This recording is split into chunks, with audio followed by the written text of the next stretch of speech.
শরীফ ওসমান হাদির পরিবারের পক্ষ থেকে বক্তব্য রাখবেন ইনকিলাব মঞ্চের সদস্য সচিব আব্দুল্লাহ আল জাবেদ। আসসালামু আলাইকুম। আমরা কি এখানে কান্নার জন্য এসেছি?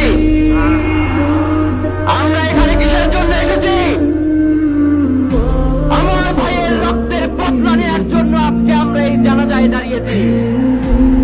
প্রিয় ভাইয়েরা, আজকে কবি নজরুলের যে বিদ্রোহী দুটো লাইন, যাকে ওসমান হাদি তার আদর্শ মনে করত, আমি চির বিদ্রোহী বীর, বিশ্ব ছড়ায় উঠে আছি একা, চির উন্নতশীল। প্রিয় ভাইয়েরা, আপনারা জানেন শরীফ ওসমান হাদিকে এক সপ্তাহ 168 ঘন্টা আগে গুলি করা হয়েছে। এখন পর্যন্ত কি তার খুনিকে গ্রেফতার করা হয়েছে? সরকারের পক্ষ থেকে এখন পর্যন্ত কি খুনিকে গ্রেফতারের ব্যাপারে আপনাদেরকে আশ্বস্ত করা হয়েছে? তারা কি এখন পর্যন্ত আমাদেরকে জানিয়েছে যে খুনি কোন জায়গায় রয়েছে? আমরা স্পষ্ট মনে করছি যে এখানে খুনি একজন নয়, এখানে পুরো একটা খুনি চক্র কাজ করেছে। আমরা ইনকিলাব মঞ্চ এবং তার পরিবারের পক্ষ থেকে আপনাদেরকে জানিয়ে দিতে চাই,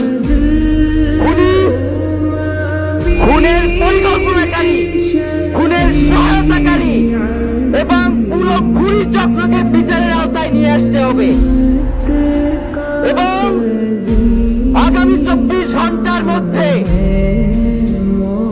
স্বরাষ্ট্র উপদেষ্টা এবং সহকারী উপদেষ্টা খোদাবক তাদেরকে জনতার সম্মুখে এসে তারা এই খুনের ব্যাপারে আগামী গত এক সপ্তাহ ধরে কি পদক্ষেপ নিয়েছে তা জনসম্মুখে জানাতে হবে।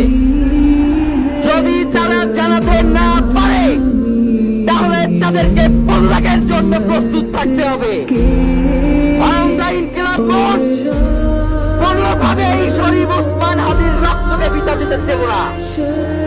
আমরা ঘোষণা করতে চাই, শরীফ ওসমান হাদির রক্তের মধ্য দিয়ে বাংলাদেশ ইনসাফ কায়েম হবে। আপনাদেরকে তিনি বারংবার বলেছেন, বাংলাদেশের স্বাধীনতা, সার্বভৌমত্ব রক্ষা এবং ইনসাফের লড়াইয়ের জন্য আমাদেরকে যদি জীবন দিয়ে দিতে হয় আমরা জীবন দিয়ে দেব, তবু ইনসাফের লড়াই ছাড়বো না। সুতরাং প্রিয় বন্ধুগণ, আমাদেরকে ইনসাফের লড়াই লড়তেই হবে। আপনারা রাজি আছেন কিনা? এবং সেই সাথে আমরা আরো বলতে চাই, সিভিল মিলিটারি ইন্টেলিজেন্সের মধ্যে ঘাটতি মেরে বসে থাকা আওয়ামী দোসরদেরকে চিহ্নিত করে গ্রেফতার করতে হবে। প্রিয় সংগ্রামী বন্ধুগণ, শরীফ ওসমান হাদির পরিবারকে জানানো হয়, রাষ্ট্রের পক্ষ থেকে আপনাদেরকে যদি কোনো সুবিধা দরকার হয় আপনারা আমাদেরকে বলবেন।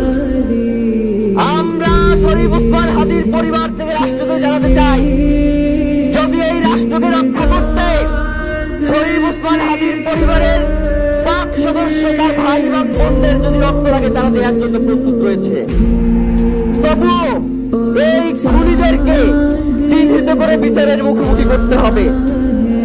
আমরা আপনাদেরকে আরেকটা ঘোষণা দিয়ে আজকের বক্তব্য শেষ করতে চাই, ওসমান হাদির নিরাপত্তার জন্যই কোন জায়গা থেকে তার লাশ নিয়ে যাওয়া হবে আমরা জানি না। ওসমান হাদি ভাই কি মৃত? তিনি আমাদের লক্ষ কোটি তরুণের মধ্যে জীবিত হয়ে যাবেন ইনশাআল্লাহ।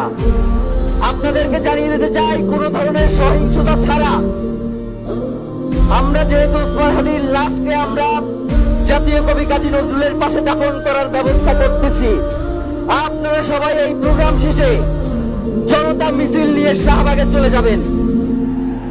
আমরা ওখানে গিয়ে আপনাদের সাথে দাফনের পরে কথা বলবো। হয় বাংলাদেশের স্বাধীনতা, সার্বভৌমত্ব থাকবে, বাংলাদেশের ইনসাফ কায়েম হবে, নয়তো আমরা বাংলাদেশের জন্য রক্ত দেওয়ার জন্য সবাই প্রস্তুত রয়েছি। এবং ইনকিলাব মঞ্চ ব্যতীত কারো কোনো প্রোপাগান্ডায় আপনারা কোনো ধরনের সহিংসতার পথ বেছে নেবেন না। আমরা ইনকিলাব মঞ্চের পক্ষ থেকে আপনাদেরকে জানাবো কখন কি ব্যবস্থা গ্রহণ করতে হবে। আপনাদের সকলকে, এই লক্ষ লক্ষ মানুষকে আজকে শরীফ ওসমান হাদির জন্য যারা এসেছেন, শহীদ শরীফ ওসমান হাদি,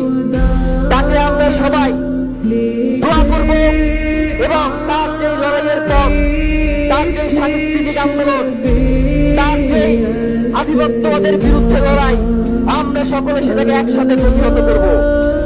বাংলাদেশ জিন্দাবাদ, ইনকিলাব জিন্দাবাদ, নারায়ে তাকবীর, নারায়ে তাকবীর। দিল্লি না ঢাকা,